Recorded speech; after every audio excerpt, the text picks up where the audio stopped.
She just wanted to swim, but a stranger turned her joy into a crime scene.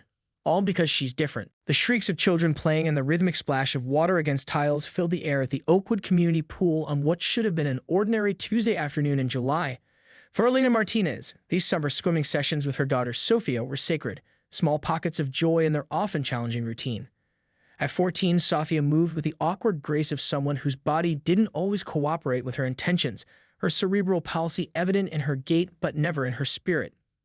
"Mom, watch this." Sophia called out, her voice carrying across the shallow end where she practiced floating on her back, arms spread wide like wings, face turned toward the cloudless sky. Elena smiled from her poolside chair, offering a thumbs up as pride swelled in her chest. After years of physical therapy and countless hours of practice, Sophia had become comfortable in the water, finding a freedom there that sometimes eluded her on land. Elena noticed the woman before Sophia did. Tall with immaculately highlighted hair and designer sunglasses perched on her nose, she stood at the edge of the pool with her lips pressed into a thin line, staring directly at Sophia. Something about her posture, rigid, arms crossed tightly, sent a familiar warning signal through Elena's body.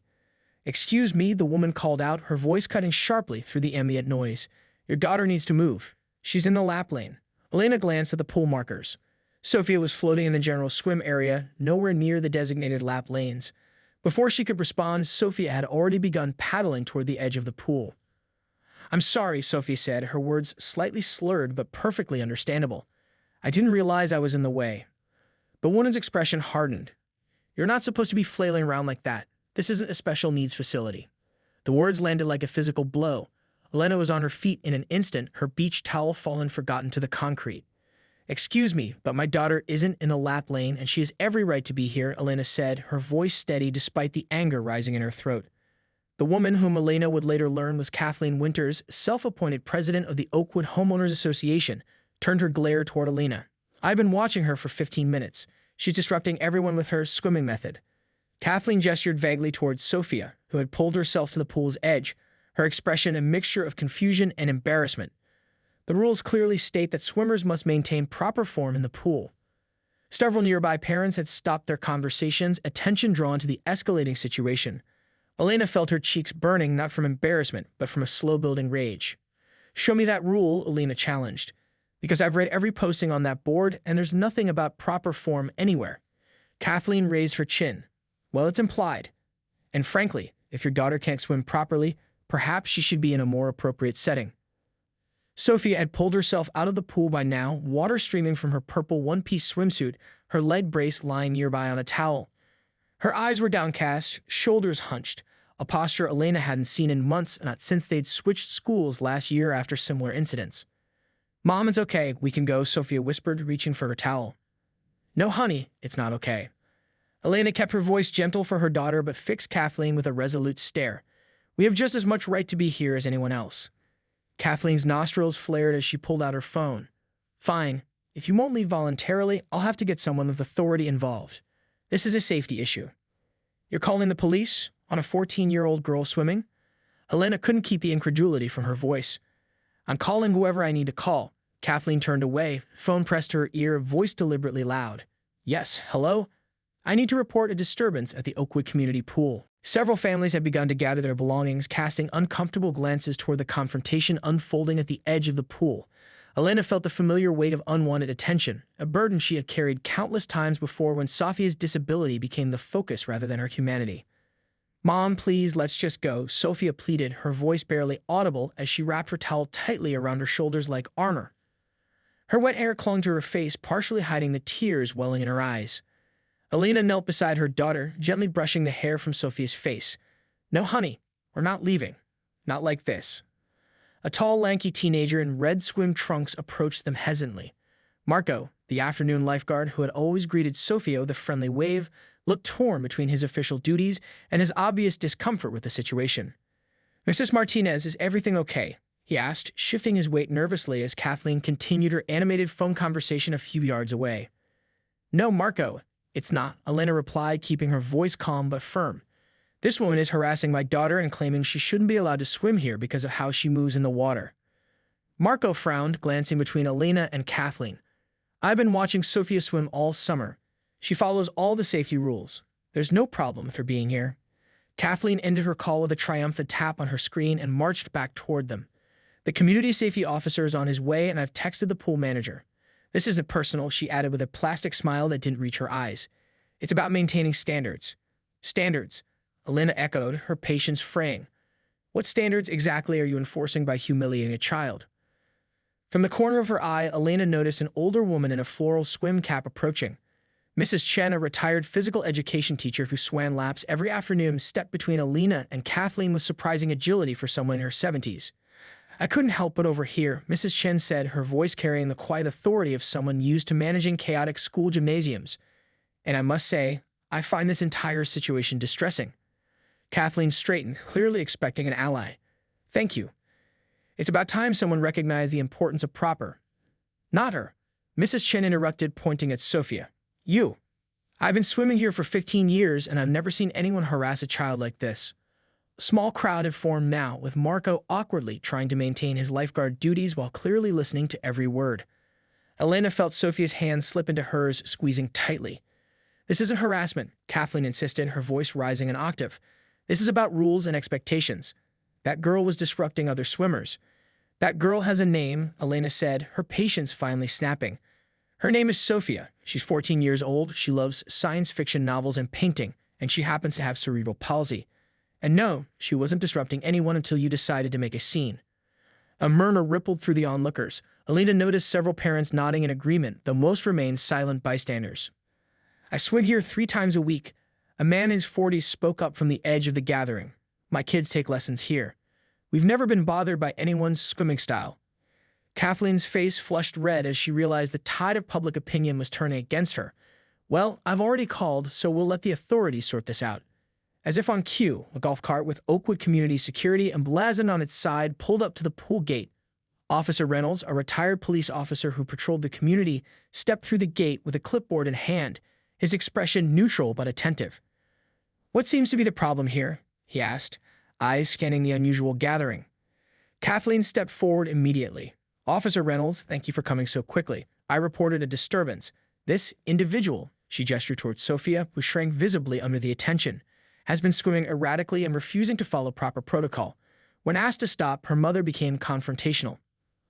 Elena felt her blood pressure spike, but before she could respond, Marco stepped forward. The following morning dawned with the kind of relentless summer heat that made the air shimmer above the pavement. Elena sat at her kitchen table, coffee cooling beside her laptop as she stared at the neighborhood Facebook group with growing dismay. She had barely slept, replaying yesterday's confrontation in her mind, but nothing had prepared her for this. **** Puel Safety Cohen CRN's special meeting killed ****. The post, authored by none other than Kathleen Winters, detailed serious safety incidents at the community pool and called for an emergency HOA meeting that evening. While Sophia wasn't mentioned by name, the thinly veiled references to accommodating individuals with special needs and maintaining community standards left no doubt about the target. Mom, are you okay? Elena quickly closed her laptop as Sophia entered the kitchen, hair tousled from sleep, still in her faded Mesa pajamas. For a moment, Elena considered sheltering her daughter from the online storm brewing, but their family had always operated on honesty. Honestly, not really, Elena admitted, pulling out a chair for Sophia. Mrs. Winters is trying to make yesterday into something bigger. Sophia's face fell as she sank into the chair. I knew we should have just left. Her fingers nervously traced patterns on the table's surface. Now everyone's going to be talking about me. Elena reached across to take her daughter's hand. They were already talking, honey. The difference is now we get to be part of the conversation. The doorbell rang, startling them both. Elena wasn't expecting anyone, especially not at 9:30 on a Wednesday morning. Opening the door revealed Marco, the pool lifeguard, looking distinctly uncomfortable in street clothes rather than his usual red swim trunks. Mrs. Martinez, I'm sorry to bother you, he said, shifting from foot to foot. But I thought you should know. Mrs. Winters is trying to get me fired. Elena ushered him inside, mind racing. What? Why? Marco ran a hand through his hair. For undermining pool authority yesterday, she called my supervisor this morning, said I was encouraging unsafe behavior. His voice cracked slightly. This job pays for my college textbooks. I can't lose it. From the kitchen doorway, Sophia watched with wide eyes. That's not fair, she said quietly. You were just telling the truth. Marco gave her a grateful smile. Yeah, well, truth isn't always enough when someone has connections. Mrs. Winters' husband plays golf with the recreation director. Elena's phone buzzed with an incoming text message. It was from Mrs. Chen. Asterisk, have you seen the Facebook group? This is getting out of hand. We need to talk asterisk. Within the hour, Elena's living room had become an impromptu war room. Mrs. Chen arrived bearing homemade almond cookies and righteous indignation. She was soon joined by David Torres, the father who had spoken of at the pool, and surprisingly, Officer Reynolds, who was off duty and made it clear he was there as a concerned resident. This isn't just about yesterday, Officer Reynolds explained, declining a cookie with a polite wave. Kathleen's been trying to push through all sorts of restrictive rules for community spaces. Last month, it was banning electric wheelchairs from the walking paths because they disturb the natural environment. She can't actually do that, can she? Elena asked, horrified. Mrs. Chen snorted. She tries, gets shut down.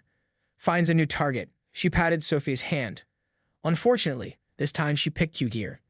Sophia had been quiet, listening to the adults talk around her. Now she cleared her throat. What if I spoke at the meeting? All eyes turned to her, and Elena felt a surge of both pride and protective fear. Honey, you don't have to do that. I know, Sophia said, sitting up straighter. But I want to. Mrs. Winters talks about me like I'm a problem to solve. Maybe they need to see I'm just a person. The meeting was scheduled for 7 p.m. in the community center, a bland beige building adjacent to the pool.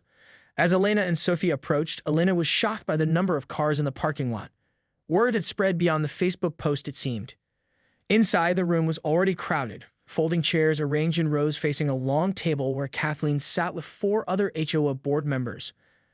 Elena recognized the recreation director, Mr. Phillips, among them, studiously avoiding eye contact with Marco, who stood nervously against the back wall.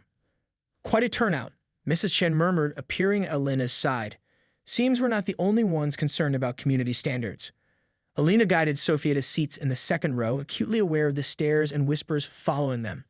Kathleen noticed their arrival and leaned over to whisper something to the board president, a balding man Elena had seen at community picnics, but never actually met. The week following the HOA meeting passed in a strange limbo. Elena had expected retaliation from Kathleen, a formal complaint perhaps, or another confrontation, but instead the woman seemed to have vanished.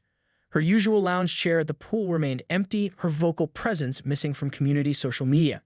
Maybe she's finally backed down, David Torres suggested as he watched his twin boys splash with Sophia in the shallow end. It was Saturday afternoon and the pool was bustling with families seeking relief from the heat. Elena shook her head. People like that don't back down. They regroup. Mrs. Chen, who had taken to joining Elena during Sophia's swim sessions, lowered her magazine. You know, I've been thinking about Kathleen's reaction. There was something personal about it. Too personal for simple rule enforcement. Elena had been thinking the same thing. The vehemence, the almost desperate quality to Kathleen's campaign against Sophia. It spoke of something deeper than mere intolerance. What do you know about her family? Mrs. Chen asked, adjusting her wide-brimmed sun hat. Nothing, really, Elena admitted. They moved here about a year ago. I think they have an older son who's away at college. Mrs. Chen's eyebrows lifted slightly. Just one son? I could have sworn. The conversation was interrupted by Marco, who approached with a troubled expression. Though his job had been secure after Mr. Phillips publicly affirmed his correct handling of the pool incident, he still seemed on edge. Mrs. Martinez, I thought you should know, Mrs. Winters is at the community center right now, meeting with some board members. Unofficial meeting. Elena felt a familiar knot form in her stomach. Did you hear what about? Marco shook his head. No, but there's a lawyer with them. Mom, Sophia called from the pool, waving excitedly. Watch this. She demonstrated her newly mastered backstroke, her movements more fluid than they had been even a month ago. Elena applauded, pushing aside her concerns for the moment. Whatever Kathleen was planning, it wouldn't spoil this perfect afternoon. Later that evening, as Elena was preparing dinner, the doorbell rang. She opened the door to find Officer Reynolds standing on her porch, still in uniform but clearly off-duty, judging by his relaxed posture. Sorry to bother you at home, he said, declining her invitation to step inside. But I thought you should know. Kathleen Winters has filed for a restraining order against you and Sophia. Elena nearly dropped the wooden spoon she was holding. A what? On what grounds? Harassment and intimidation, supposedly. Officer Reynolds looked almost embarrassed to be relaying this information. She's claiming that you orchestrated a campaign to humiliate her at the HOA meeting and that she fears for her safety. That's absurd, Elena sputtered. She's the one. Whoa. I know, he interrupted gently, and any judge who reviews the facts will know it too. But you'll need to appear in court next Friday to respond to the petition. After Officer Reynolds left, Elena leaned against the closed door, trying to process this latest development. The restraining order was clearly retaliatory, a way to paint Kathleen as the victim rather than the aggressor. But why go to such extreme lengths over a pool dispute? Sophia appeared in the hallway, immediately sensing her mother's distress. What's wrong? Alina considered softening the blow but opted for honesty. Mrs. Winters is trying to get a restraining order against us. It means we have to stay away from her and possibly from community facilities when she's using them. Sophia's eyes widened. But why? We didn't do anything to her. I know, honey. It won't stick. It's just her way of trying to save face. Alana tried to sound more confident than she felt, but we'll need to go to court next week to straighten it out. That night after Sophia had gone to bed, Elena found herself unable to sleep. Something about this situation still didn't add up. On impulse, she opened her laptop and typed Kathleen Winters into the search bar. Most results were innocuous: social media profiles, a listing as a real estate agent in their previous city, photos from charity galas. But halfway down the second page of results, a local. The Winters house was larger than Elena had expected, a sprawling colonial with perfectly manicured hedges and a stone pathway that looked recently pressure-washed. Standing at the front door with Sophia beside her, Elena fought the urge to turn around and leave. This could go terribly wrong. You don't have to do this, she whispered to Sophia one last time. We can just let the judge handle it on Friday. Sophia shook her head, her face set with determination despite the slight tremor in her hands. I need to say what I came to say. Before Elena could respond, the door opened to reveal Jake Winters, looking nervous but resolute. Thanks for coming, he said quietly. Mom's in the living room. Dad's here too. I told them I'd invited someone to talk about the situation, but not who. He hesitated. Are you sure about this? Sophia nodded, gripping her mother's hand tightly. Jake led them through an immaculate foyer into a formal living room where Kathleen and Jeffrey Winters sat on a pristine white sofa. The room had the unlived-in quality of a space reserved for company rather than comfort. Kathleen's expression shifted rapidly from polite curiosity to shock to hardened anger as she recognized her visitors. What is the meaning of this? She demanded, standing abruptly. Jake, why would you bring them here? There's a legal matter pending. Mom, please, Jake interrupted. Just listen. For once, just listen. Jeffrey Winters, a tall man with graying temples and tired eyes, placed a restraining hand on his wife's arm. Kathleen, he said quietly, let's hear them out. An uncomfortable silence fell over the room. Elena could feel the weight of framed family photos watching them from the mantelpiece, including several of a smiling girl with familiar eyes who must have been Lily. Sophia stepped forward slightly, her leg brace creaking in the silence. Mrs. Winters, she began, her voice steadier than Elena had expected. I know about Lily. Kathleen flinched as if she'd been struck. How dare you? I'm not here to make you feel bad. Sophia continued, her words picking up pace as if she feared being interrupted again. I'm here because I think I understand something now. When you see me swimming, you see her. Kathleen's face had gone pale, her perfectly manicured nails digging into the sofa cushion. Jake told us how much Lily loved swimming, Sophia said gently. How it made her feel free. That's how I feel too. She paused, gathering her thoughts. I think maybe seeing me enjoy something Lily can't enjoy anymore hurts you. And I'm sorry for that hurt. Not because I did anything wrong, but because losing someone you love is terrible. Elena watched her daughter in amazement. When had this wise young woman emerged from the child she'd been protecting? You have no idea what I've been through, Kathleen said, but the venom had drained from her voice, leaving it hollow and tired. You're right, I don't, Sophia acknowledged. But I know what it's like to be stared at, to be whispered about, to have people decide what I can and can't do based on how my body works. She gestured to her leg brace. And I think Lily knew that too. Jeffrey Winters made a small, pained sound somewhere between a cough and a sob. Kathleen remained rigid, but her eyes had taken on a glassy quality. When you tried to keep me from swimming, Sophia continued, you became the kind of person you once fought against. The kind who made Lily's life harder, not easier. Jake moved closer to his mother, placing a hand on her shoulder. Sophia's right, Mom. This isn't what Lily would have wanted. You know it isn't. Something seemed to break in Kathleen then. A dam that had been holding back years of grief. It's not fair, she whispered, her voice cracking. It's not fair that she's gone and you're still. She cut herself off, a look of horror crossing her face as she realized what she'd been about to say. Still here. Sophia finished quietly. Still able to swim? Still alive when Lily isn't. Kathleen covered her face with her hands, her shoulders beginning to shake. Elena stepped forward then, her protective instincts flaring despite everything. I think that's enough. Sophia said what she came to say. Jeffrey Winters cleared his throat, looking directly at Sophia for the first time. No, please. This needs to be said. He turned to his wife. Kathy, listen to me. What you're doing, It's not honoring Lily's memory. It's twisting it. I just wanted to protect her, Kathleen whispered through her fingers. The doctor said swimming was good for her. But what if it wasn't? What if it strained her heart too much? What if fighting for her to swim at that pool accelerated her decline? What if— Stop, Jeffrey said firmly. Those what ifs have been eating you alive for 4 years. You know what her doctors said. Her condition was progressing regardless. Swimming gave her